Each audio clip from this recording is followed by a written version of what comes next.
अज्ञानतिमिरान्धस्य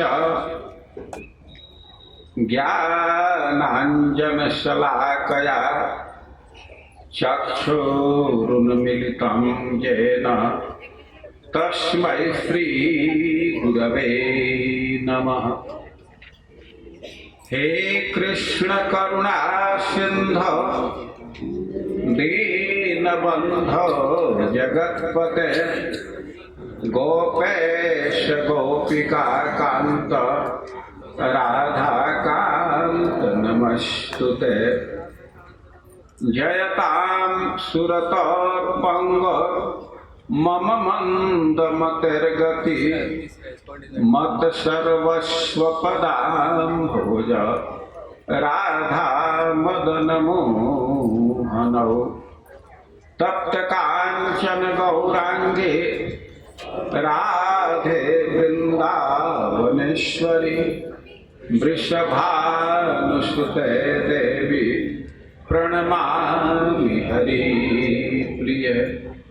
नमो महावदान्याय कृष्ण प्रेम प्रदायते कृष्णाय कृष्ण चैतन्य नाम्ने गौरत्से नमः। श्री चैतन्य मनोभीष्टं स्थापितं येन भूतले सोऽयं रूपः कदा मह्यं ददाति स्वपदान्तिकम्। वाञ्छाकल्पतरुभ्यश्च कृपा सिन्धुभ्यैव च पतितानां पावनेभ्यो वैष्णवेभ्यो नमो नमः। जय श्री कृष्ण चैतन्य प्रभु नित्यानंद श्री अद्वैत गदाधर श्रीवासादि गौर भक्तवृंद। हरे कृष्णा कृष्णा कृष्णा हरे हरे हरे राम राम राम हरे हरे। हम लोग आवृत्ति करेंगे श्रीमद् भागवतम के प्रथम स्कंध के 10वें अध्याय का 1 नंबर का श्लोक। ध्यान से सुनिए और ठीक वैसे ही पीछे से बोलने का प्रयास कीजिए। ओम नमो भगवते वासुदेवाय।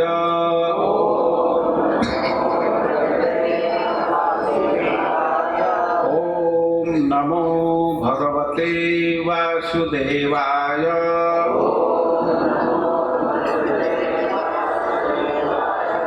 ओम नमो भगवते वासुदेवाय।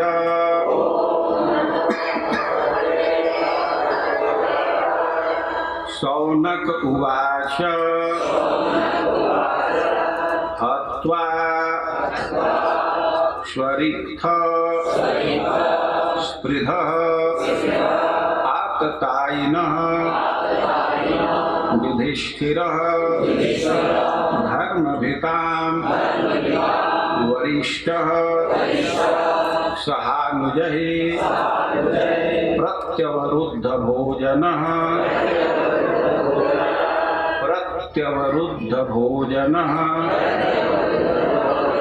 कथं प्रवृत्तः किम अकारसीत् ततः।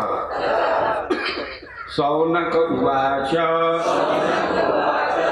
हत्वा स्वरिक्थ स्पृधया ततायिनो।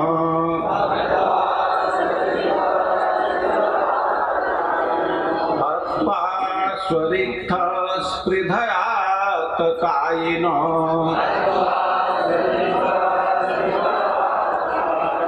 युधिष्ठिरो धर्मभृतां वरिष्ठः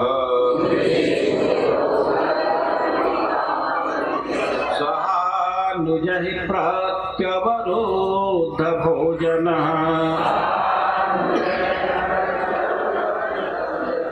कथं प्रवृत्तः किमकारसीत् मकारसि ततः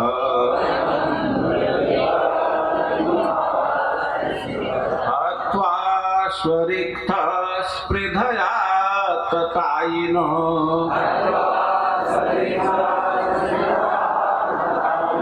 युधिष्ठिरो धर्मभृतां वरिष्ठः सहानुजहि प्रत्यवरोध भोजनः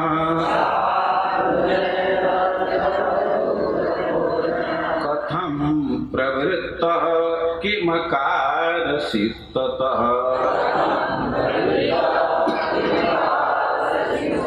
हत्वा स्वरिक्थस्पृधया ततायिनो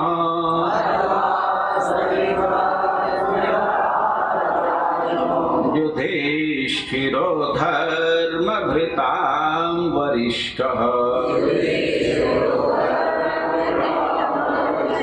सहानुजहि प्रत्यवरोध भोजनः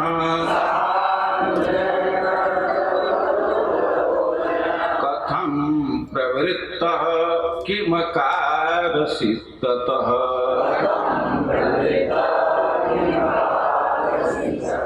अब सब लोग साथ में बोलिए, सब लोग एक साथ। सौनक उवाच, यही साथ में बोल रहे हैं, महाराज जी के साथ। अब साथ ही बोलना है। सौनक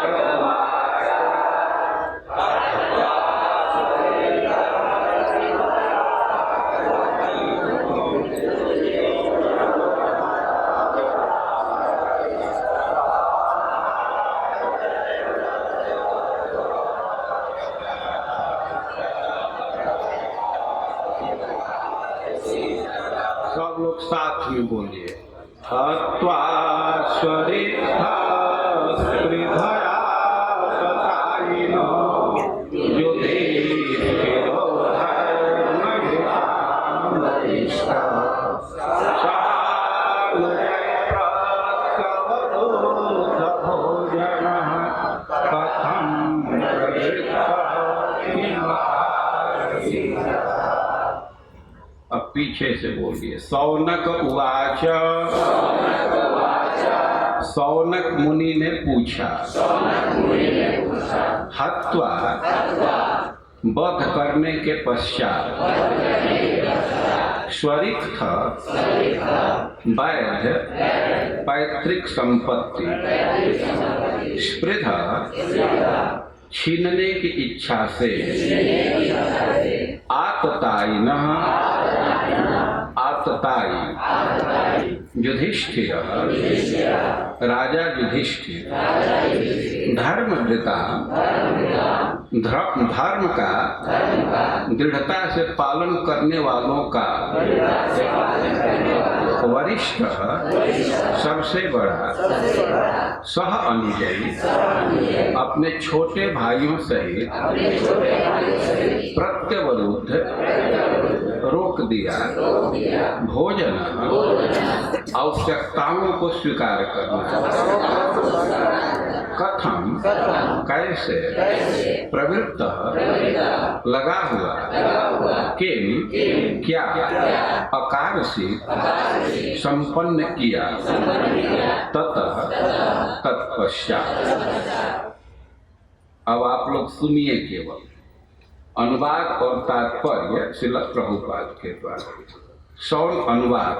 सौनक मुनि ने पूछा, जो महाराज युधिष्ठिर के वैध पैतृक संपत्ति को छीनना चाहते थे, उन शत्रुओं का वध करने के पश्चात महानतम धर्मात्मा युधिष्ठिर ने अपने भाइयों की सहायता से अपनी प्रजा पर किस प्रकार शासन चलाया। निश्चित ही वे अपने साम्राज्य का उपभोग मुक्त होकर निरंकुश चेतना से नहीं कर सके।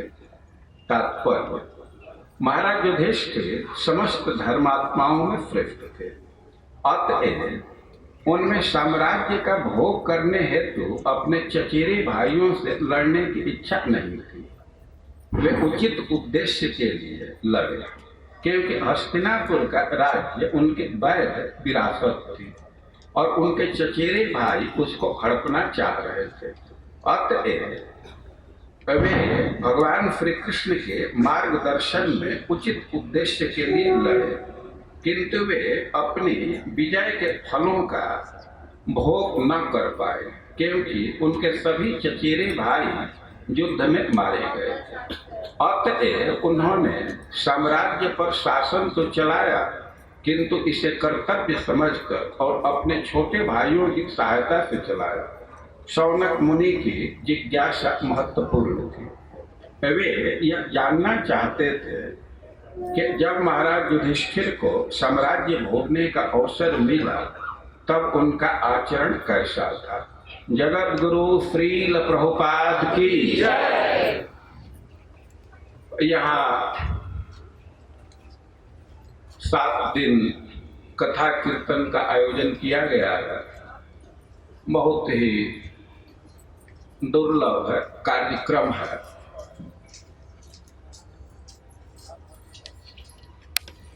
मधुसूदन प्रभु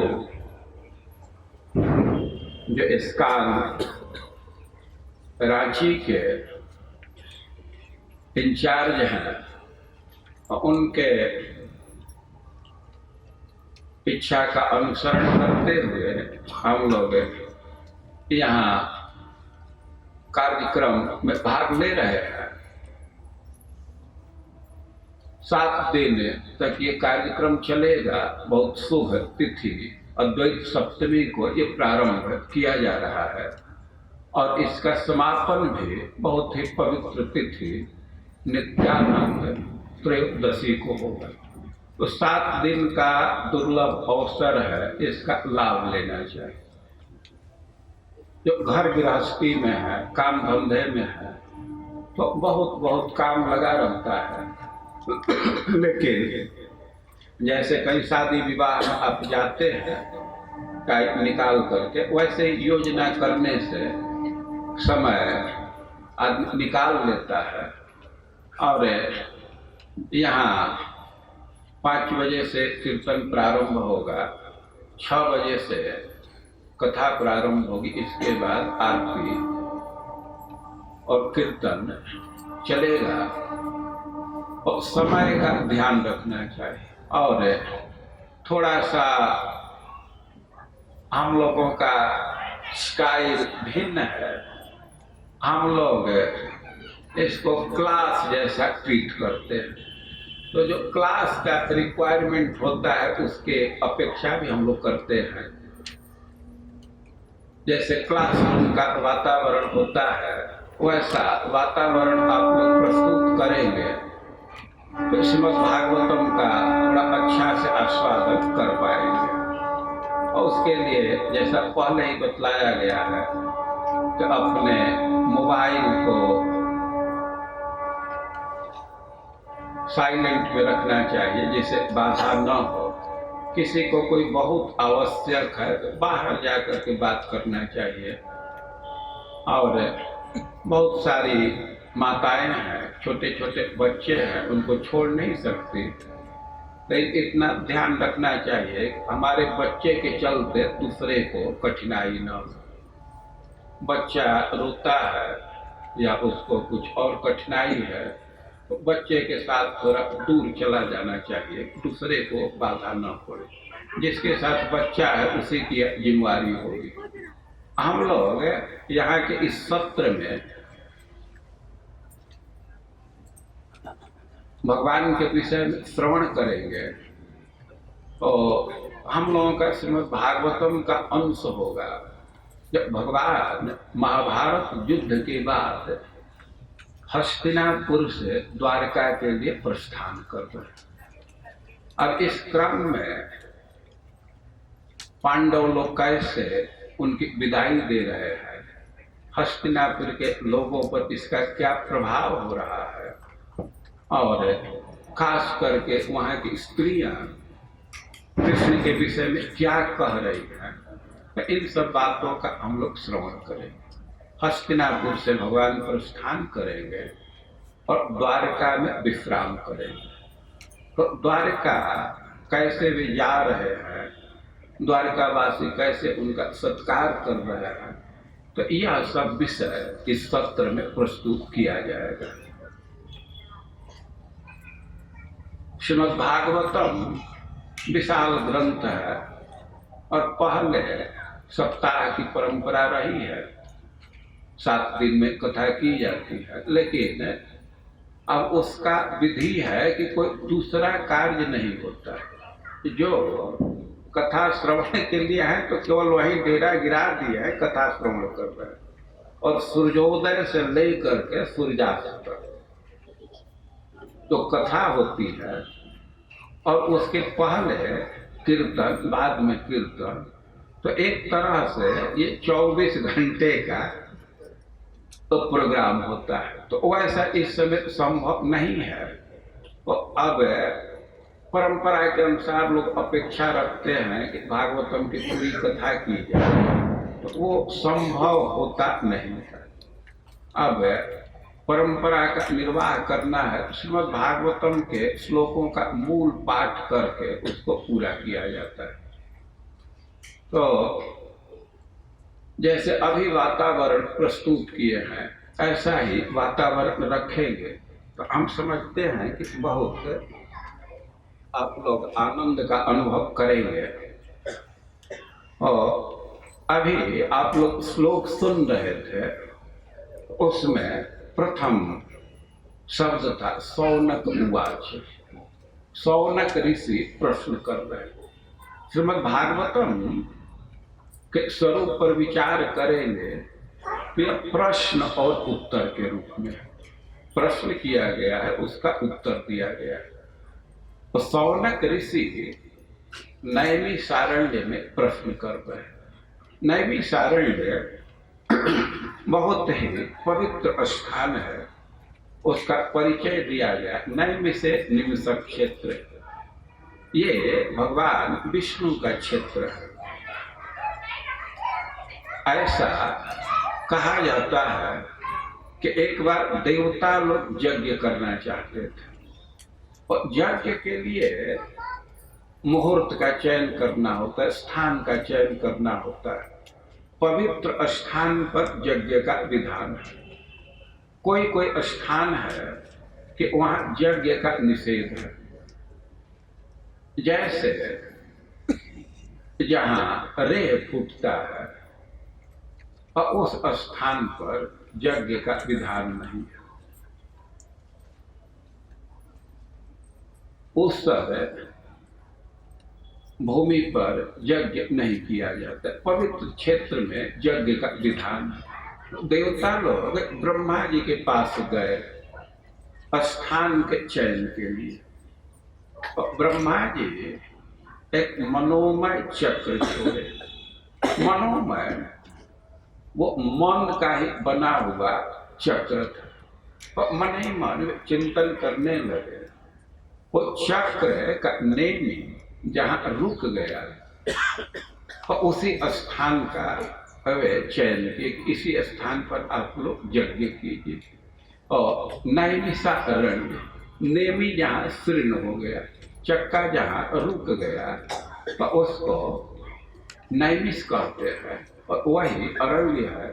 आज भी वह एकांत स्थान है, और उसी स्थान पर 1000 वर्ष का सत्र प्रारंभ किए ऋषि लोग। सत्रम स्वर्गाय लोकाय सहस्रशम मासत। वो 7 दिन का यज्ञ नहीं था, 1000 वर्ष का यज्ञ था। और वहां आकर के ऋषि लोग बैठ गए। सूत गोस्वामी वहां कथा बोले, और सूत गोस्वामी से ऋषि लोग प्रश्न किए। ऋषि लोग अपना एक प्रतिनिधि चुने थे, शौनक ऋषि। वे कुलपति थे, उनका परिचय दिया गया है कुलपति। कुलपति का अर्थ होता है कि जो अपना खर्चा दे करके 10,000 विद्यार्थियों को शिक्षा प्रदान करता है, उसको कुलपति कहते हैं। और ऋग्वेद के विद्वान थे और ऋषियों के तरफ से वही प्रश्न कर रहे हैं।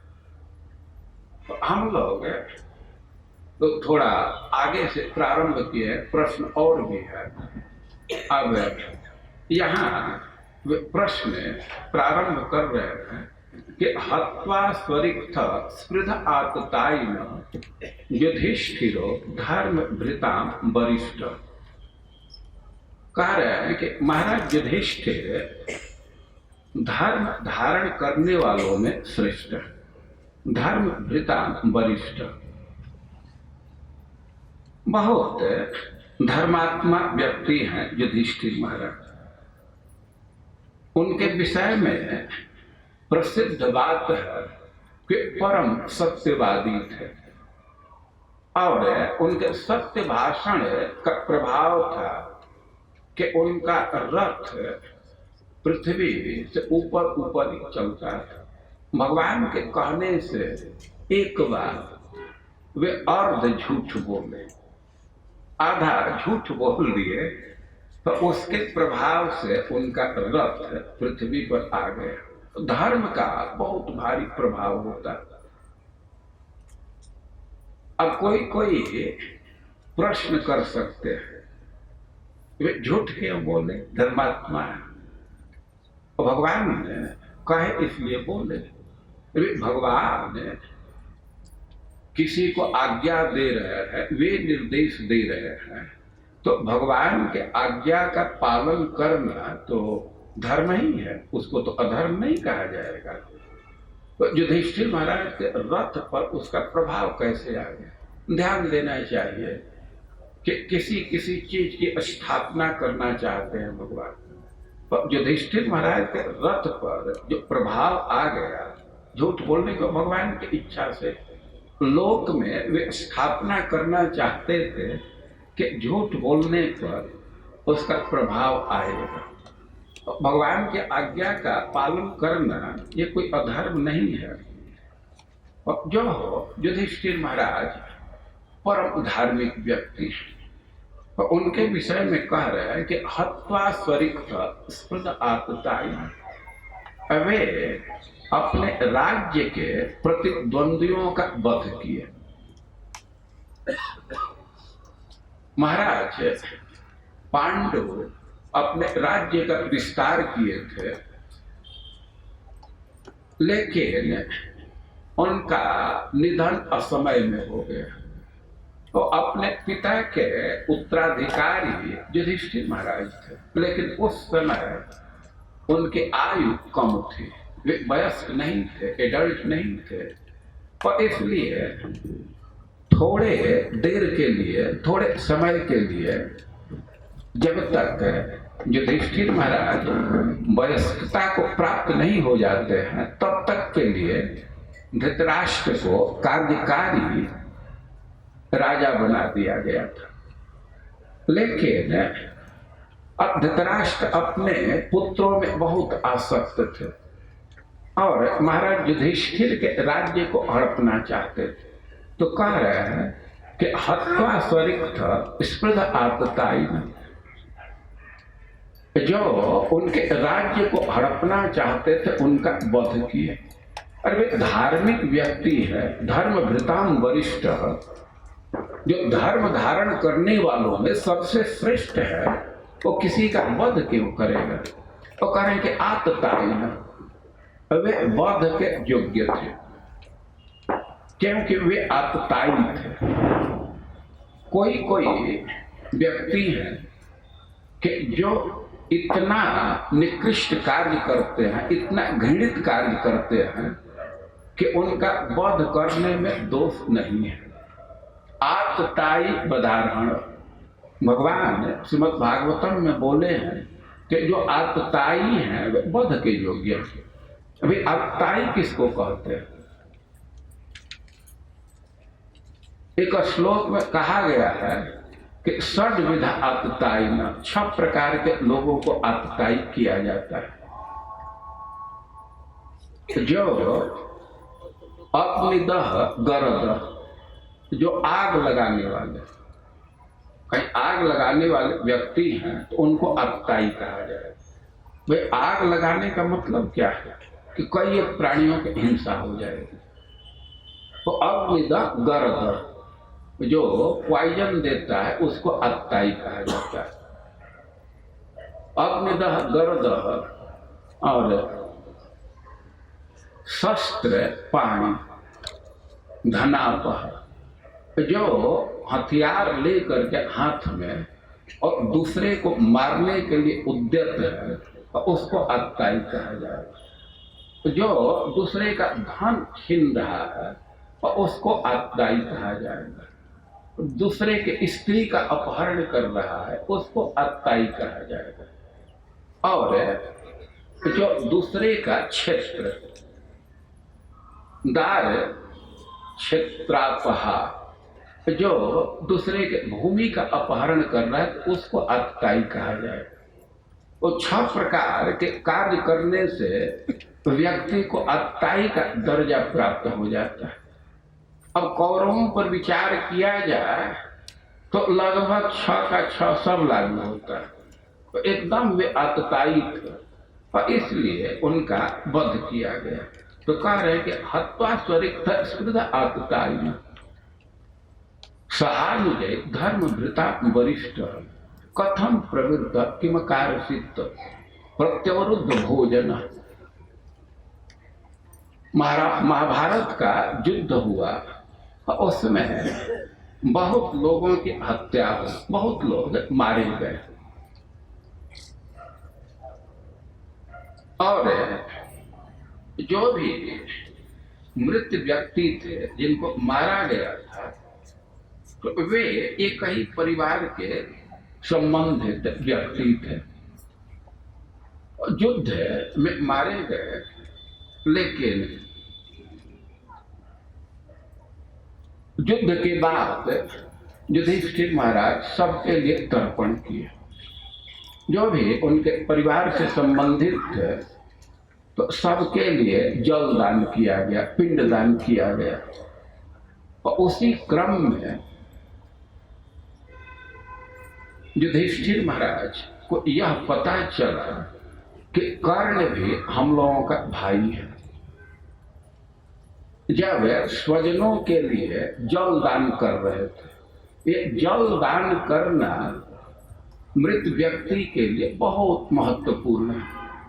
इसी श्रीमद् भागवतम में लिखा गया है कि इच्छता, जो हमारे पूर्वज हैं उनकी इच्छा होती है कि हमारे वंश के लोग हमको जल प्रदान करें। कोई कोई सिद्धांत को नहीं समझते हैं तो तर्क देते हैं कि जो व्यक्ति मर गया तो उसको जल देने से क्या लाभ होगा। लेकिन भगवान ऐसी व्यवस्था किए हैं कि यहाँ से थोड़ा सा जल देते हैं तो वही कई सुविधा के रूप में प्राप्त हो जाता है। इस बात को आज के जमाने में हम बहुत अच्छा से समझ सकते हैं। देखिए, कोई व्यक्ति है, बैंक उसको कार्ड इशू किया है, वह व्यक्ति है, हो सकता है कि विदेश में भी है या दूसरे शहर में, और उसके होम बैंक में या अभी तो दूसरी जगह से भी एक छोटा सा कागज वो अभी इस समय बक्सा में ले जाकर के डाल देते हैं। भाई बोनाफाइड चेक है तो केवल बैंक में जा करके एक बक्सा में डाल देते हैं। वो स्वजन बहुत दूर है, लेकिन उस कागज डालने का प्रभाव होता है कि उसी से वो पेट्रोल खरीद लेता है, कपड़ा खरीद लेता है। अभी तो हम देख रहे हैं कि ठेला वाले नारियल भी उसी से दे रहे हैं। समोसा के दुकान पर जो समोसा प्राप्त कर रहा है, देख रहे हैं ना। ये व्यवस्था की गई है ना, मनुष्य ऐसी व्यवस्था बना दिया है कि व्यक्ति दूर है लेकिन यहाँ से उसको सुविधा प्रदान कर सकते हैं। और उसी तरह थोड़ा सा तिल और जल देते हैं तो हमारे पूर्वज के लिए बहुत भारी सुविधा बन जाता। ऐसा शास्त्र में लिखा गया है कि थोड़ा सा जल ही वो मधु के रूप में प्राप्त होता है, घृत के रूप में प्राप्त होता है, कई एक भोजन सामग्री के रूप में वह प्राप्त हो जाता है। और महाभारत युद्ध के बाद स्वानाम उदक मिच्छता, अपने पूर्वजों को, अपने संबंधियों को जल देने के लिए युधिष्ठिर महाराज स्त्रियों को आगे करके पुरस्कृत्य उनको आगे करके गंगा जी में गए। एक एक व्यक्ति के लिए जल दान कर रहे थे। उसी समय महारानी कुंती युधिष्ठिर महाराज के नजदीक आई और कही कि बेटा, अपने बड़े भाई ने कर्ण के लिए जल दान करो। अब महाराज युधिष्ठिर झेप गए कि हम कर्ण के लिए क्यों जल दान करें। माँ कुंती बतलाई कि बेटा, वह तुम्हारा बड़ा भाई है। अब इसको सुन करके महाराज युधिष्ठिर बड़े ही दुखी हुए। कुंती उनके जन्म के रहस्य को बतलाई। वो राज्य पर विजय प्राप्त कर चुके थे, लेकिन कुंती के वचन को सुन करके महाराज युधिष्ठिर बहुत दुखी हुए। वे बहुत दुखी हुए और आकर के तट पर बैठ गए। अब उस दुख के मारे, इस भावना के प्रभावित हो करके अब बहुत बहुत बात कहने लगे। और महाभारत में वर्णन है कि कृतोदकास्ते सुहेदा सर्वेशं पांडुनंदना विदुरो धृतराष्ट्रस्य सर्वास्त्र भरतस्त्रिय, कि सब लोग जल दान किए और तत्ते सु महात्मानो न्यवसन पांडुनंदना शौचम निवर्तिष्यन्तो मास मात्र वही पूरा। महाराज युधिष्ठिर विशेष करके कर्ण के संबंध को जान करके इतना प्रभावित हुए कि वे नगर में लौटना नहीं चाहे। वे बहुत दुखी हो गए और भी संबंधी मारे गए थे, सबके लिए दुखी थे। लेकिन कर्ण की बात सुन करके उनको लगने लगा कि हम तो राज्य के अधिकारी ही नहीं हैं। तो ऐसा कह रहे हैं कि तत्र से सुमहात्मा न्यवसन पांडुनंदना, जो पांडु के पुत्र हैं तो वही रह गए गंगा जी के तट पर। शौचम निवर्तिष्यन्त, उनके मन में बस गया था कि हम लोग बहुत भारी पाप किए। तो मासो मात्र वही है पूरा, 1 महीना तक नगर के बाहर ही टिके रहे, गंगा जी के तट पर ही रहे। वे अपने को पवित्र करना चाहते थे। अब जब ऋषियों को पता चला कि महाराज युधिष्ठिर गंगा जी के तट पर बैठे हैं, तो बहुत सारे ऋषि वहां उपस्थित हो गए। द्वैपायनो नारदश्च देवलश्च महान ऋषि देवस्थानश्च कण्वश्च तेषां शिष्याश्च सत्तम, जो बड़े बड़े ऋषि मुनि हैं वहां उपस्थित हो गए। अन्य च वेद विद्वांस, कुछ ऋषियों का नाम ले रहे हैं। द्वैपायन व्यास देव थे, उनके गुरु नारद जी थे, देवल ऋषि थे, देवस्थान थे, कण्व थे, इनके शिष्य थे। और कह रहे कि अन्य वेद विद्वांस, अन्य भी बहुत सारे ऋषि वहां उपस्थित हुए जो वेद के विद्वान हैं, बहुत बुद्धिमान हैं।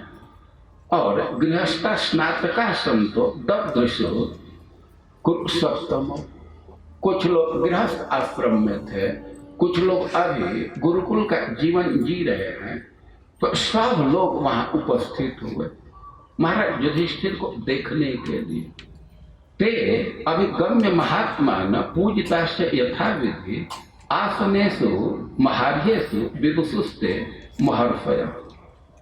जब ऋषि मुनि वहां गए तो महाराज युधिष्ठिर देश के अनुसार उनका सत्कार किए, स्थान के अनुसार सत्कार किए, उनको आसन दिए। और जब ये ऋषि लोग आश्रम पर अपने आसनों पर बैठ गए तो कह रहे हैं कि प्रतिगृह्य ततः पूजा तत्काल सदृशम सदा परिउपासन यथा नायम परिवार्य युधिष्ठिरम पुण्य भागीरथे तीरे शोक व्याकुल चेतसम आश्वासयाम तो राजन विप्रा सत सहस्रश। अब ऋषि लोग वहां देख रहे हैं कि महाराज युधिष्ठिर बड़े ही शोक में निमग्न है, वे बहुत व्याकुल हैं।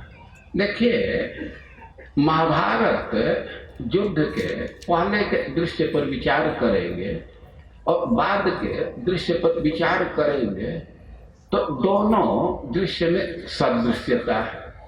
महाभारत युद्ध एकदम निश्चित हो गया था, सारे योद्धा युद्ध के लिए उपस्थित थे, अब एकदम शस्त्र चलाने वाले थे और तब तक अर्जुन शोक में पड़ गए, मोह में पड़ गए, युद्ध से विरत होने लगे। और उस समय भगवान उनको उपदेश दिए तो भगवान ने तो 45 मिनट प्रवचन किए और अर्जुन का मोह दूर हो गया। जो अर्जुन निर्णय कर चुके थे न युद्ध से, मैं युद्ध नहीं करूंगा, लेकिन भगवान के प्रवचन का प्रभाव हुआ कि स्पष्ट शब्दों में कहे कि करिष्ये वचनम तव। भगवान कहे कि उत्तिष्ठ, तुम उठो, युद्ध करो। और गीता सुनने का प्रभाव हुआ कि अर्जुन कहे कि करिष्ये वचनम तव, मैं आपके वचन का पालन करूंगा, और युद्ध किए। लेकिन महाभारत युद्ध के बाद महाराज युधिष्ठिर शोक में पड़ गए, मोह में पड़ गए। लेकिन अब महाराज युधिष्ठिर को समझाने के लिए अनेक ऋषि लोग लगे, लेकिन महाराज युधिष्ठिर का शोक मोह दूर नहीं हो रहा था। श्रीमद् भागवतम में कहा गया है कि बहुत ऋषि लोग समझा रहे थे इहा अज्ञेय। अब भगवान ने चाहते थे कि महाराज युधिष्ठिर राज्य करे, तो इस बात को समझ कर ऋषि लोग युधिष्ठिर महाराज को समझाने का प्रयास कर रहे थे कि यज्ञ करने से पाप नष्ट हो जाएगा, पाप की चिंता मत कीजिए। अरे आप तो पाप किए नहीं है, धर्म युद्ध लड़े हैं और आपके मन में कुछ पाप का संशय भी है, तो हम लोग यज्ञ कराएंगे, यज्ञ के प्रभाव से पाप नष्ट हो जाएगा। लेकिन महाराज युधिष्ठिर कह रहे थे कि ना, ऐसा नहीं होगा। अरे किसी कीचड़ को साफ करना है तो क्या कीचड़ से उसको साफ किया जा सकता है? किसी के शरीर पर कीचड़ लग गया है और फिर कीचड़ उठा करके उसको सोचिए कि साफ कर दे अंग को, तो ऐसा नहीं होगा। ये हत्या करने से पाप लगा है और यज्ञ में तो फिर हत्या ही किया जाएगा, पशु हिंसा किया जाएगा, उससे कैसे पाप दूर होगा? वेद के विरुद्ध भाषण कर रहे थे, मोह में पड़ गए थे। या दूसरा अर्थ किया गया है कि कृष्ण से इहा अज्ञ, जो ऋषि मुनि थे तो वे भगवान के इहा के अज्ञ थे। ये ऐसा शब्द है कि दोनों अर्थ किया जा सकता है। इहा यज्ञ, जो भगवान के चेष्टा को समझ रहे थे, और इहा अज्ञ, जो भगवान के चेष्टा को नहीं समझ रहे थे। ऋषि मुनि उपदेश दे रहे थे, लेकिन भगवान चाह रहे थे कि युधिष्ठिर को समझ न आवे, ऋषियों की बात न माने। भगवान ऐसा क्यों कह रहे थे? भगवान भी समझाने का भी प्रयास कर रहे थे, लेकिन भगवान की इच्छा थी कि न समझ पाए। उसके पीछे कारण था कि वे भीष्म देव का महत्व स्थापित करना चाहते थे। जब सब ऋषि लोग हार गए, नहीं समझाने में सफल हुए, तो भगवान प्रस्ताव रखे कि अब भीष्म देव के यहाँ चलना चाहिए, वे ज्ञानियों में श्रेष्ठ हैं, वे समझा देंगे। और इसी से कई एक ऋषि समझा रहे थे, लेकिन वे समझ नहीं रहे थे। अब समझाने वाले में तो व्यास जी थे, नारद जी थे। और जब गंगा के तट पर सब ऋषि लोग जुटे बैठे, तो नारद जी प्रश्न किए युधिष्ठिर महाराज से। नारदस्त्व ब्रवीत काले धर्मपुत्रं युधिष्ठिरं संभाष्य मुनिभिः सार्धं कृष्ण द्वैपाय नारद। सब ऋषि जुटे तो पहले आपस में बातचीत किए। नारद जी बहुत बड़े व्यक्ति हैं, तो वे महाराज युधिष्ठिर से प्रश्न करने लगे। महाराज युधिष्ठिर के वे गुरु भी हैं। तो भवता बाहुवीर्येण प्रसादं माधवस्य च विजयम् अवनीकृत्स्ना धर्मेण च युधिष्ठिर। हे युधिष्ठिर, आप अपने पराक्रम से, अपने बाहुवीर्य से, बाहुबल से और प्रसादन माधवस्य च, और कृष्ण के कृपा से विजित जीता इयम अवन्य, आप इस पृथ्वी को जीत लिए हैं। पूरा पूरा धर्म पूर्वक आप जीते हैं, धर्म युद्ध करके कृष्ण की कृपा से आप इसको जीते हैं। तो इस समय आप प्रसन्न हैं ना? वे प्रश्न करने लगे, पूछने लगे कि आप प्रसन्न तो हैं इस समय ना? आप कोई कठिनाई तो अनुभव नहीं कर रहे हैं ना? तो वे कह रहे हैं कि क्वचित निहता मित्र प्रीणासी सुहृदो नृप कच्चित श्रियम इमाम प्राप्त न तम शोका प्रबादते। अब तो पूरे भूमंडल का आप राज्य प्राप्त कर लिए हैं, सारे शत्रु का नाश हो चुका है। तो इस समय तो आपको कोई शोक बाधा नहीं दे रहा है ना?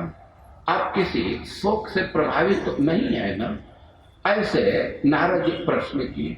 तो युधिष्ठिर महाराज कहने लगे कि विजितेयम मही कृष्ण बाहु बलाश्रय।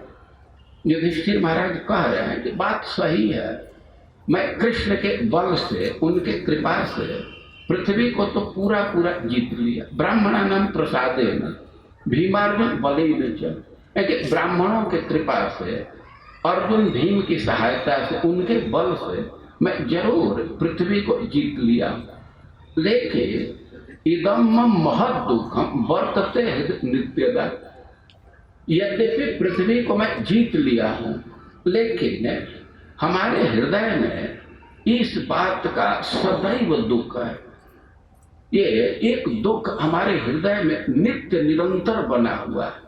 कृत्वा ज्ञात क्षयम मिम महांतम लोभकारितम। कह रहे हैं कि हम तो लोभ के चलते बहुत भारी अनर्थ किए। ज्ञाति क्षयम, हम अपने संबंधियों का वध करा दिए, अपने परिवार को मार डाले लोभ के चलते। जो अपने खास व्यक्ति हैं और उनका वध करा दिया हमारा लोभ। सौभद्रम, सुभद्रा का पुत्र, सुभद्रा अर्जुन की पत्नी है और उसके पुत्र अभिमन्यु है। तो कह रहे हैं कि अभिमन्यु का वध हुआ। और द्रौपदीयांश, द्रौपदी के 5 पुत्र मारे गए, वे बहुत छोटे अवस्था के। घात इत्वान सुतान प्रियान, ये हमारे पुत्र थे, बहुत प्रिय थे, उनको मैं मरवा डाला। तो उनके वध होने से जयो अयम और जयाकार, यद्यपि हमको विजय तो प्राप्त हो गया, लेकिन यह विजय भी पराजय जैसा है और विजय जैसा है। और प्रतिभाति भगवान प्रतिभाति ने कहें कि मैं विजय प्राप्त किया हूं, लेकिन हमको तो यह पराजय जैसा ही लगता है। और वे नारद जी से कहने लगे, सुभद्रा कृष्ण की बहन है, कृष्ण के समर्थन से उसका विवाह हुआ और उसके पुत्र युद्ध में मार दिया गया, हमारे लोभ के कारण मारा गया। वो सुभद्रा अपने मायके वालों से क्या कहेगी, हम लोगों के विषय में वो कृष्ण से क्या कहेगी।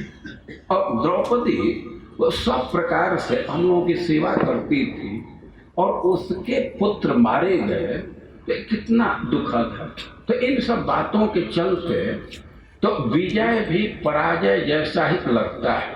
और कह रहे कि इतनी ही बात नहीं है, इदम अन्यत् भगवान यत्त्वां वक्ष्यामि नारद, कि यह बात तो है। एक और बात है जिसको आपसे मैं बतला रहा हूं, मंत्र संवरणे नास्मे कुंत्या दुखेन योनित। देखिए कुंती जो बात बोली, जो अपने बात को छिपा करके रखी थी, अब उसको प्रकट की है, तो यह बात हमको दुख में डाल दिया। तो कर्मणि तम कुंती कथयामास सूर्यजम पुत्रम सर्वगुणोपेतम अवतीर्णम जले पूरा। हम लोग जब तिलांजलि दे रहे थे, जल दान कर रहे थे, तो कर्मणि, तो उस समय कुंती कथयामास, कुंती कर्ण के जन्म के रहस्य को बतलाई कि सूर्य से उत्पन्न हुआ, हमारे गर्भ से उत्पन्न हुआ, पुत्रम सर्वगुणोपेतम, वो सब प्रकार के गुणों से युक्त था, बहुत तेजस्वी था, लेकिन अवकीर्णम जले पूरा, मैं उसको जल में छोड़ दिया। तो अजानता मया भ्रात्रा राजलुब्धेन घातित, कह रहे कि हमको तो पता नहीं था, लेकिन हम राज्य के लोभ में अपने भाई का वध किए, तो तन में दहति गात्राणि तूल राशि निवारण। अब इस बात का स्मरण करके, इस बात को जान करके कि मैं राज्य के लोभ में अपने बड़े भाई का वध किया हूँ, तो हमारा शरीर बिल्कुल जल रहा, वैसे जल रहा है जैसे रुए का ढेरी है और उसमें आग लग जाए, तूल राशि निवारण। यह घटना हमारे शरीर को वैसे जला रही है जैसे कोई आग रुए के ढेरी को जलाने लगे। तो नारद जी तो प्रश्न किए थे कि आप कोई शोक अनुभव नहीं कर रहे हैं ना? और युधिष्ठिर महाराज उत्तर दे रहे हैं कि कुंती के बात से मैं बहुत भारी शोक अनुभव कर रहा हूं, और नहीं तम वेद पार्थो भ्रातरम श्वेत बाहुन, अर्जुन को भी इसका ज्ञान नहीं था कि कर्ण हमारे भाई हैं, ना हम न भीष्मो न जमो न त्वस्मान वेद सुब्रत, करें कि हम पांचों भाई में से कोई नहीं जानते थे। गता किल प्रथा तस्य सकाशम इति न स्मृतम, और कह रहे हैं कि हमको तो अब यह भी पता चला है कि युद्ध के समय कुंती कर्ण के पास गई थी। अस्माकं समकामा वै त्वं च पुत्रो मम इति अथ पृथाया न कृतः कामस्तेन चापि महात्मना। कर्ण के पास जा करके बतलाई कि तुम भी हमारे पुत्र हो, संधि कर लो, लेकिन कुंती का अनुसरण नहीं किया। युधिष्ठिरेण संधि यदि कुर्या मते तव भीतोरणे श्वेत बाहर इति मंसते जन। प्रस्ताव रखी कुंती कि बेटा तुम बड़े पुत्र हो, तुम यदि संधि कर लेते हो तो राजा तुम बनोगे, लेकिन कर्ण तैयार नहीं हुआ। वे कहा कि ना, अब तो बहुत विलंब हो चुका है और आज के डेट में मैं पांडवों से संधि करूं तो सब लोग यही कहेंगे कि अर्जुन से भयभीत होकर के संधि कर लिया। तो सोहम निर्जित्य समरे विजयम साकेशवम संधास्य धर्म पुत्र पाश्चात्य सुब्रह्मण्य। तो ऐसे युधिष्ठिर महाराज कह रहे हैं कि कुंती हमको सब बात बतलाई है, हमारी माँ सब बात बतलाई कि मैं जा करके उससे कहीं भी तो कर्ण संधि के लिए नहीं तैयार हुआ और कहा कि देखो तुम्हारे 5 पुत्र रहेंगे, युद्ध होगा, यदि मैं मारा जाता हूं तो अर्जुन के साथ तुम्हारे 5 पुत्र रहेंगे, और यदि अर्जुन मारा जाता है तब मेरे साथ तुम्हारे 5 पुत्र रहेंगे। और मैं संधि नहीं कर सकता, अर्जुन से युद्ध करूंगा। मां कुंती कही कि अच्छा ठीक है, अर्जुन से युद्ध करोगे लेकिन 4 पुत्रों का वध मत करो। कर्ण इतना वचन दिया कि 4 पुत्र हमारे चंगुल में भी आ जाएंगे, फिर भी उनका वध नहीं करूंगा। और ऐसे युधिष्ठिर महाराज कह रहे हैं कि हमारी माँ तो पुत्र का हित करना चाहती थी, लेकिन स्वजुनेन हतो वीरो भ्राता भ्राता सहोदर, क्योंकि अर्जुन के द्वारा तो सहोदर भाई का वध किया गया। न चैव विवृतो मंत्र पृथायस्तस्य वा विभो, वे इस बात को बतलाई नहीं थी। वो कह रहे हैं कि हमको बहुत कष्ट है, और इस समय हम अनुभव कर रहे हैं कि जब द्रौपदी का अपमान हो रहा था तो कर्ण के मुख पर हमारी दृष्टि जाती थी, उसके शरीर पर दृष्टि जाती थी तो हमको बहुत क्रोध आता था, हमारा शरीर जलने लगता था। लेकिन जब उसके चरण पर दृष्टि जाती थी तो हमारा क्रोध समाप्त हो जाता था, और उसके चरण को देखते ही हमको लगता था कि बिल्कुल हमारे माँ के समान चरण है उसका। लेकिन अब हमको कुछ पता नहीं चलता था कि ये समानता कैसे है। और भी बात बतलाते हैं कि इसी बात से दुखी होकर के मैं तो स्त्रियों को साफ दे दिया कि स्त्री कोई बात छिपा करके नहीं रह सकती। तो ऐसे महाराज युधिष्ठिर नारद जी से कह रहे हैं कि हम बहुत दुखी हैं, जितना भी वध हुआ था और उसके जिम्मेवार अपने को मान रहे थे। कह रहे थे कि कैसे हम सुख अनुभव करेंगे, अपने पुत्रों का वध हुआ है और उनके वध के बाद में कैसे राज्य को प्राप्त करूं, कैसे उसका भोग करूं। अनेक अनेक स्त्रियों का सिंदूर धुला है, सब पाप हम पर लगेगा। अनेक स्त्रियों का कोख उजड़ गया, उनका गोद सूना हो गया और उसका सब पाप हम पर लगेगा। और ऋषि लोग समझाने का प्रयास कर रहे थे, लेकिन वे बात नहीं समझ रहे थे। 1 महीना तक वहीं थे, और केवल ऋषि लोग ही नहीं, अर्जुन भी युधिष्ठिर महाराज को समझाने का प्रयास कर रहे थे।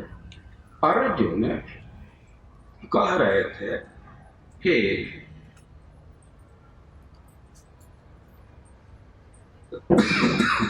आप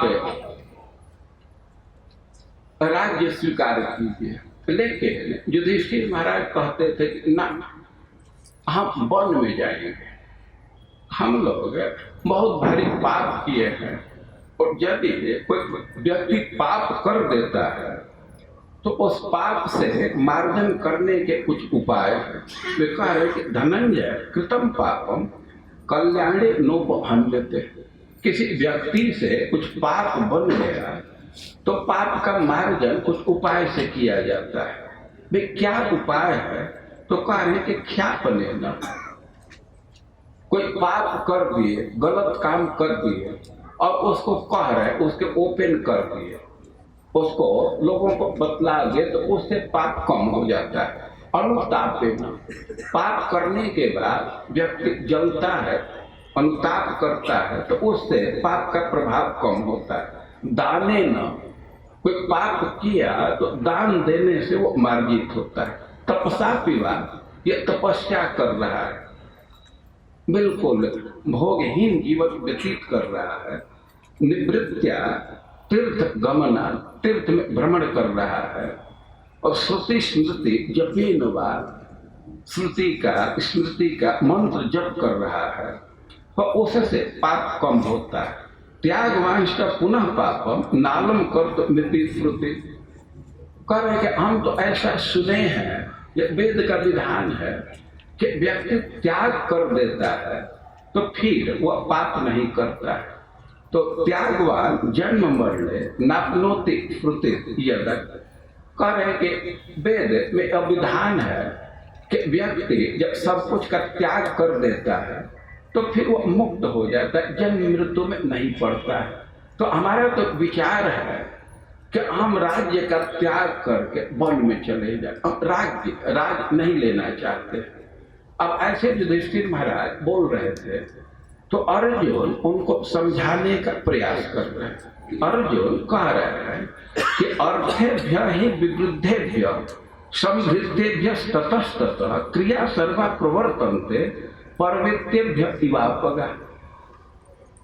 अर्जुन कई एक विचार दे रहे हैं, उसमें कुछ बात को हम यहाँ प्रस्तुत कर रहे हैं। एक बात कह रहे हैं कि देखिए हम लोग राज्य पर विजय प्राप्त के युद्ध किए हैं और जो भी राज्य मिला है, धन मिला है, तो उस पर हम लोगों का अधिकार है। कोई भी राजा है तो लड़ाई करके ही धन इकट्ठा करता है, दूसरे का धन ही लेता है।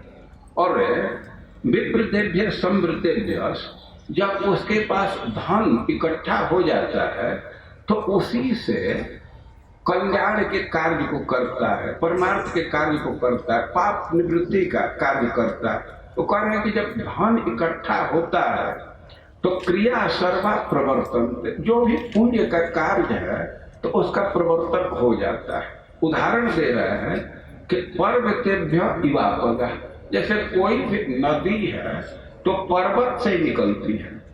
तो कोई भी धार्मिक कृत्य करना है, पुण्य का कृत्य करना है, तो यह तो धन से ही होता है। अर्थात धर्मश्च कामश्च स्वर्गश्च नराधिप। और तुम समझा रहे हैं युधिष्ठिर महाराज को कि अरे धन है तो धर्म भी होता है, भोग भी कर सकते हैं, यज्ञ इत्यादि करके स्वर्ग भी प्राप्त कर सकते हैं। प्राण यात्रा के लोक बिना ह्यर्थम न सिद्ध्यति। यदि धन नहीं है तो जीना भी मुश्किल होता है। और संसार में ऐसा देखा जाता है कि जस्यार्थात् तस्य मित्राणि, जिसके पास धन है तो उसके ही मित्र हैं। जस्या अर्थात् तस्य बांधवा, जिसको धन है तो उसी के बांधव साथ रहते हैं, बंधु साथ रहते हैं। जस्यार्थात् स पुमान् लोके, और जिसके पास धन है उसी को संसार में पुरुष माना जाता है। और जस्यार्थात् सच पंडित, अब जिसके पास धन है तो लोक में उसी को पंडित माना जाता है। मीडिया इत्यादि को पैसा दे करके स्थापना बन जाती है। और अधने न वार्थ कामे नार्थ शक्यो विदित्सुतु, अर्थेरर्था निबध्यन्ते। यदि पैसा है तो उसी से पैसा प्राप्त होता है। क्या अंग्रेजी में कहते हैं मनी बिगेट मनी। एक उदाहरण दे रहे हैं कि जैसे कोई हाथी आगे आगे चलता है, हाथियों का झुंड है, तो और हाथी भी उसमें सम्मिलित हो जाते हैं। गजेरिव महागजा, जंगल में हाथियों के झुंड में दूसरे हाथी भी आकर के मिल जाते हैं। और इसलिए धन की महिमा है, धन से धन की प्राप्ति होती है। तो आप इस राज्य को स्वीकार कीजिए, इससे हम लोग विविध प्रकार के धार्मिक कृत्य करेंगे। लेकिन महाराज युधिष्ठिर कह रहे थे कि अच्छा तुम विचार करो कि राज्य बड़ा है कि त्याग बड़ा है। यदि राज्य महत्वपूर्ण होता तो बड़े बड़े ऋषि राज्य का त्याग करके वन में क्यों जाते हैं? राज्य महत्वपूर्ण होता तो राज्य में बने रहते। लेकिन ऐसा देखा जाता है कि बहुत सारे राजा हैं, राजर्षि हैं, जो राज्य का त्याग करके वन में जाते हैं। तो वन का जीवन ज्यादा महत्वपूर्ण है। तो हम लोगों को वन में चलना चाहिए, हम राज्य स्वीकार नहीं करेंगे।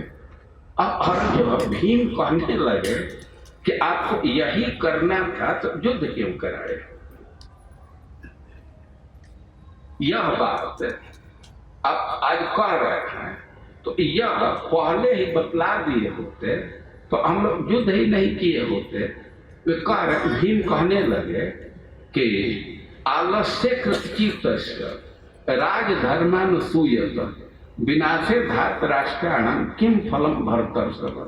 कि आप तो राजधर्म की निंदा कर रहे हैं, यह वास्तव में आपके ये चित्त का आलस्य है, अकर्मण्यता है, इसलिए आप राज्य का विरोध कर रहे हैं। और क्षमा अनुकंपा कारुण्यम आंध्रसन्न विद्यते छात्रम आचरतो मार्गम अपि बंधुस्तुदंत।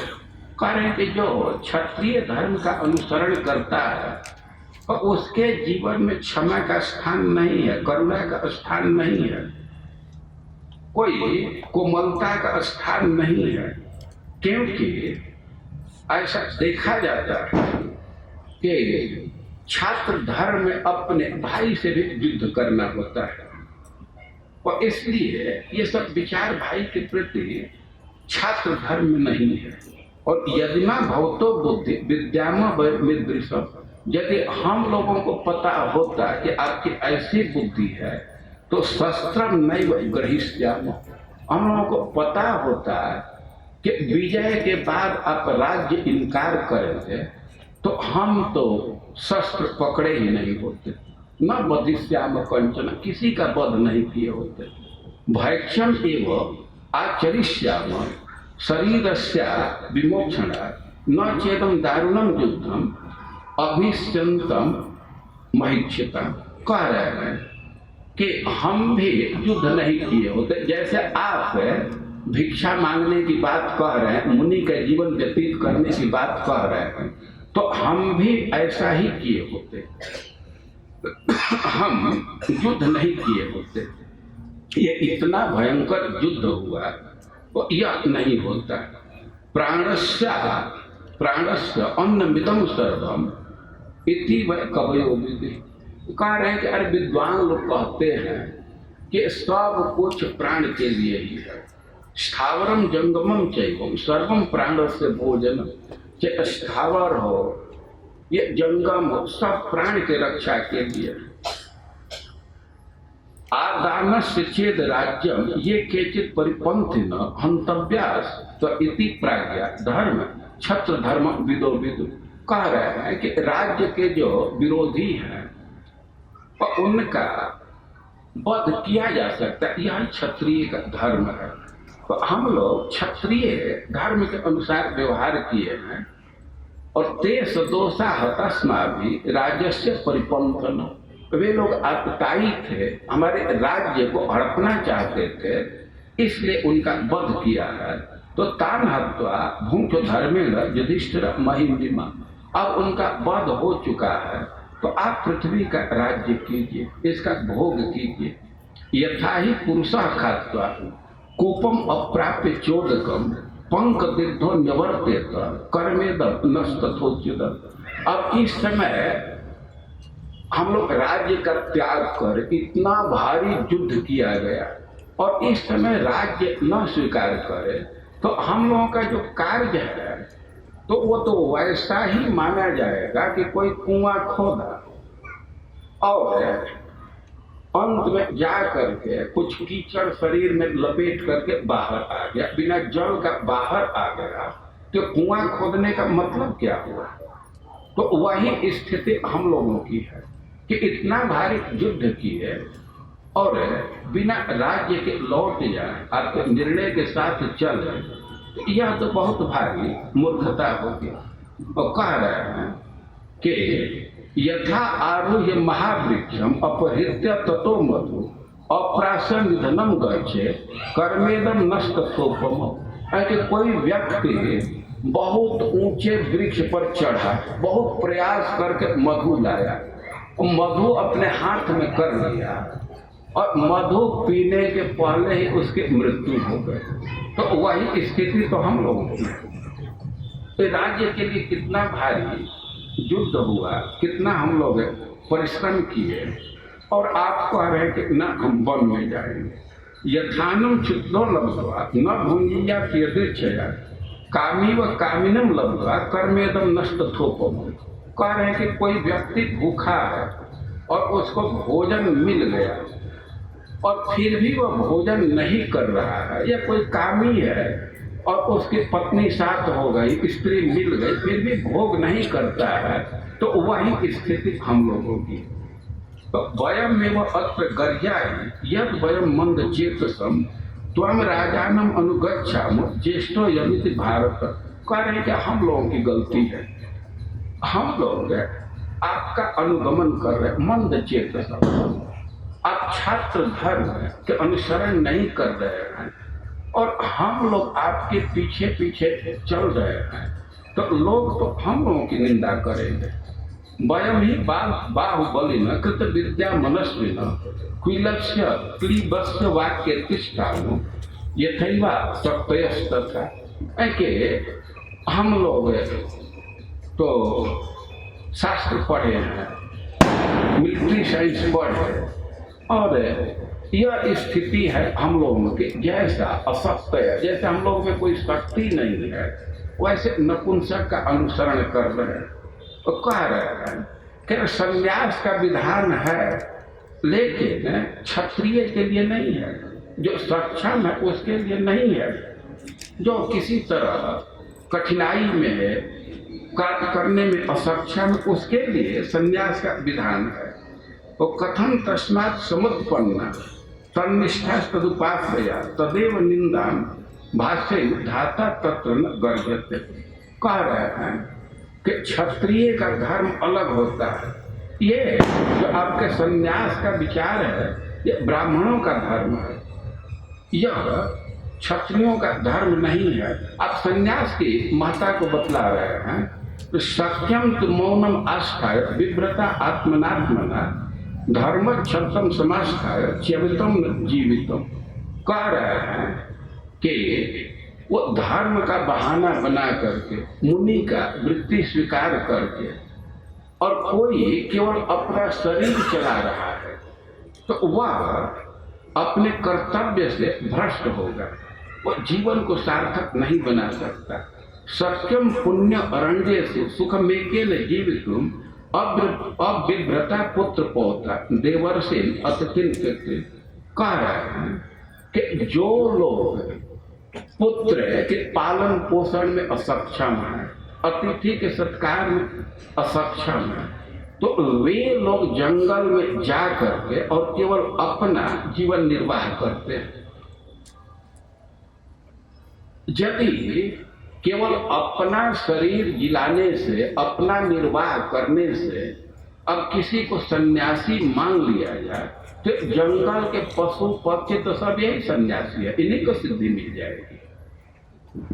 अपना शरीर निर्वाह करने से यदि सिद्धि मिले तो सारे पशु पक्षी तो जंगल में ही रहते, अपना शरीर निर्वाह कर रहे हैं, तो पक्का सन्यासी तो इनको माना जाएगा।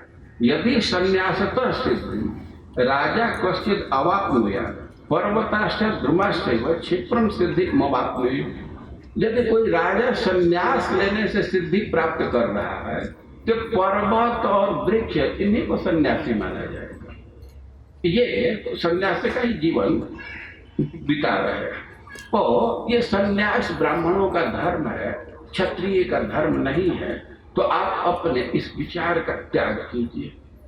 महाराज युधिष्ठिर सुनने को तैयार नहीं थे, कह रहे कि ना, मैं तो वन में जाऊंगा और पूर्ण सन्यासी का जीवन व्यतीत करूंगा। युधिष्ठिर महाराज कह रहे हैं कि मैं किसी गृहस्थ के पास तब आऊंगा जब धुआं खत्म हो जाएगा, वो आना जाना लोगों का खत्म हो जाएगा। सन्यासी का धर्म है कि उसको गांव से बाहर रहना चाहिए, और गांव का जब धुआं शांत हो जाए तब वहां से चलना चाहिए। सिद्धांत यह है कि किसी प्रकार से किसी का हिंसक नहीं होना चाहिए। यदि अब भोजन तैयार हुआ और उसी समय कोई सन्यासी आ गया भिक्षा के लिए, तो श्रद्धा के चलते गृहस्थ भोजन दे देंगे। भाई सन्यासी आ गया तो उसको देंगे। और कहीं बच्चे भूखे रह गए, बूढ़े भूखे रह गए, तो पाप सन्यासी पर लगेगा, हिंसा माना जाएगा। तो इसी से नियम है कि सन्यासी को गांव के बाहर रहना चाहिए और धुआं बिल्कुल शांत हो जाए, सब खा पी ले, तब किसी के दरवाजे पर जाना चाहिए। जो बचा खुचा है और वह भिक्षा मिला उसी से निर्वाह करना चाहिए। तो महाराज युधिष्ठिर योजना कर रहे थे कि हम मुनि धर्म का पालन करें, सन्यासियों का आचरण करें। सन्यासियों के लिए विधान है कि उनका प्लान नहीं बनाना चाहिए। सुबह जगे और जिस दिशा में मुख हो गया तो उसी दिशा में चल जाना चाहिए। तो महाराज युधिष्ठिर भी कह रहे थे कि कभी आगे का प्लान नहीं बनाऊंगा।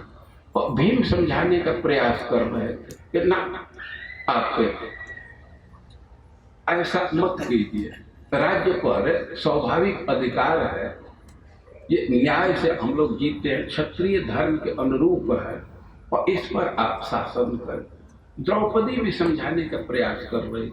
द्रौपदी कह रहे थे कि अरे हम लोग वन में थे तो उस समय तो आप कहते थे कि धैर्य रखो 12-13 साल, इसके बाद तुम रानी बनोगी, और इस समय क्या कर रहे हैं?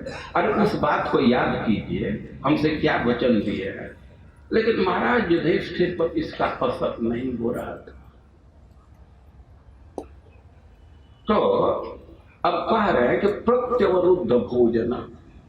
शौनक ऋषि प्रश्न कर रहे हैं, जो तो सारे भोग का त्याग कर चुके थे, तो कथम प्रवृत्त, वे कैसे प्रवृत्त हुए और किमकार सिद्धत, और जब राज्य स्वीकार किए तो उसके बाद वे क्या किए। तो ऐसे महाराज नहीं, शौनक ऋषि प्रश्न कर रहे सूत गोस्वामी से, महाराज युधिष्ठिर के विषय में प्रश्न कर रहे।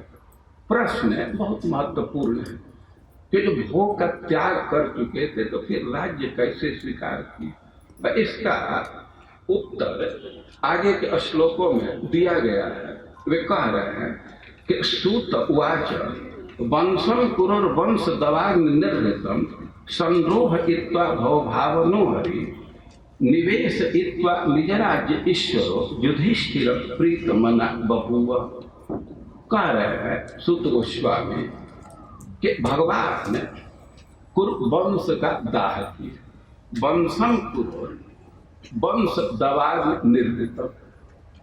आप जंगल में देखे हैं कि बांस का एक पौधा होता है, एक कोट है, और उसी से कई एक बांस निकल जाते हैं। और परिवार की भी यही स्थिति है। एक व्यक्ति से अब कई एक सदस्य बन जाते हैं परिवार के। और वंश और वंश को एक अर्थ में लिया गया। तो कह रहे हैं कि वंशम कुरु वंश दवाग्नि निर्वृतम।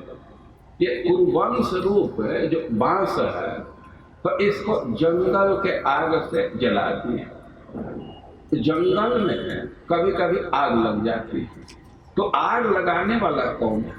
कोई बाहर से आग नहीं लगाता है। कई एक बार देखा जाता है कि बांस का कोट है, एक ही कोट के बांस है, और हवा चलने से बांस में रगड़ होती है, और बांस में रगड़ होने से चिंगारी निकल जाती है, और उसी चिंगारी से पूरा बांस जल जाता है। तो यही स्थिति कुरुवंश की है। कुरुवंश का जो नाश हुआ, जो कुरुओं के क्रोध से, आपस के क्रोध से, ये कुपिता सुबहु। दुर्योधन का ऐसा व्यवहार था कि भीम बहुत कुपित थे, और अपने परिवार के वैमनस्य से ही आग निकली, युद्ध हुआ, और उसी में पूरा वंश नष्ट हो गया। तो कह रहे हैं कि वंशम कुरु वंश दवाग्नि निर्वृतम संद्रोह इत्वा भवभावनो हरि। हरि है, भगवान उनका विशेषण दे रहे हैं भव भावना, जो इस सृष्टि का विकास करते हैं, या उनका पोजीशन यह है कि भव भावना, शिव जी भी उनका ध्यान करते हैं। तो उनके विषय में दो बात कह रहे हैं कि कुरुवंश का नाश कर दिए, और कुरुवंश के ही अग्नि से कुरुवंश का नाश कर दिए, और संरोहित्वा, बांस में आग लगती है, बांस जल जाता है, पूरा बांस जल गया, लेकिन फिर बरसात होने पर उसी से नया कोपट फेंक देता है। तो वही स्थिति कुरुवंश की है। कुरुवंश तो नष्ट हो चुका, लेकिन संरोहित्वा, महाराज परीक्षित की रक्षा करके इस वंश के वृद्धि की भी व्यवस्था कर दिए। और निवेश इत्वा निज राज्य ईश्वरो युधिष्ठिरम प्रीतमना बहुवा, और कृष्ण युधिष्ठिर महाराज को राज्य में स्थापित करके, निवेश इत्वा, राज सिंहासन पर बैठा करके, प्रीतमना बहुवा, बहुत प्रसन्न हुए। तो प्रश्न है कि युधिष्ठिर महाराज जब भोग का त्याग कर दिए थे, राज्य को नहीं स्वीकार करना चाहते थे, तो कैसे भोग को स्वीकार कर ली? और उत्तर दे रहे हैं कि इसके पीछे भगवान कारण है। और भगवान के विषय में पहली बात कह रहे हैं कि कुरुवंश का दावाग्नि से नाश कर दिए, अपने से उत्पन्न आग से वंश को नष्ट कर दिए। वास्तव में जो कुरुवंश का नाश हुआ है तो भगवान की इच्छा से हुई। भगवान ने संधि दूत बन करके गए, बाहर से तो लग रहा था कि युद्ध को समाप्त करना चाहते, लेकिन भगवान जब संधि दूत बन करके जा रहे थे, महाराज युधिष्ठिर उनको भेज रहे थे, तो उस समय द्रौपदी अपने बाल को दिखा करके कही थी, माधव इन बालों का भी ध्यान रखना। तो यद्यपि कृष्ण संधि दूत बन करके गए, लेकिन उनकी इच्छा नहीं थी कि संधि हो, वे युद्ध चाहते थे। और इसका प्रकट प्रमाण है दुर्योधन का द्वेष और बढ़ रहा था, और दुर्योधन इस बात को रियलाइज कर रहा है। तो खुद बोला है कि जाना में धर्म, लेकिन न में तत्व प्रवृत्ति, मैं धर्म को जानता हूँ लेकिन वहाँ प्रवृत्ति नहीं होता है, उसको मैं स्वीकार नहीं कर रहा, तो क्यों विरत नहीं हो रहे? मानो कृष्ण पूछे तो कह रहा कि हमारे हृदय में कोई बैठा है, वह हमको प्रेरित कर रहा है। तो वास्तव में वो कोई दूसरा नहीं था, कृष्ण प्रेरित कर रहे थे। बाहर से तो उपदेश दे रहे थे और भीतर से उसको अस्वीकार करने के लिए प्रेरित कर रहे थे। कृष्ण के चरित्र में यह देखा जाता है। ऋषि लोग उनकी इच्छा समझ करके युधिष्ठिर महाराज को समझा रहे थे, लेकिन भीतर से युधिष्ठिर महाराज को समझने नहीं दे रहे थे। उनकी इच्छा थी कि भीष्म को क्रेडिट मिले, भीष्म के पास जाना चाहते थे। भीष्म की इच्छा थी कि अंतिम समय में कृष्ण का दर्शन हो, उसी की प्रतीक्षा में थे, तो भीष्म को दर्शन देने के लिए जाना चाहते थे। तो युधिष्ठिर महाराज के शोक को बहाना बनाए। तो यद्यपि बाहर से वे संधि का प्रयास कर रहे थे, लेकिन वे चाहते थे कि कुरुवंश जल जाए, तो कुरुवंश का दाह वे किए और संरोहित्वा, और कुरुवंश के अंकुर की रक्षा भी किए।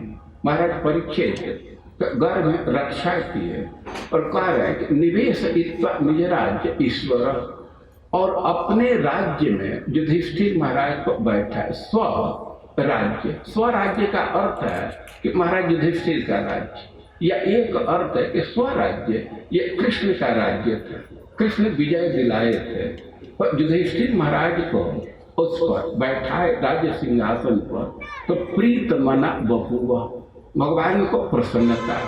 तो एक तरह से प्रच्छन्न रूप से उत्तर दे रहे हैं कि कृष्ण के प्रीति पर विचार करके, कृष्ण की प्रसन्नता पर विचार करके महाराज युधिष्ठिर राज्य को स्वीकार किए।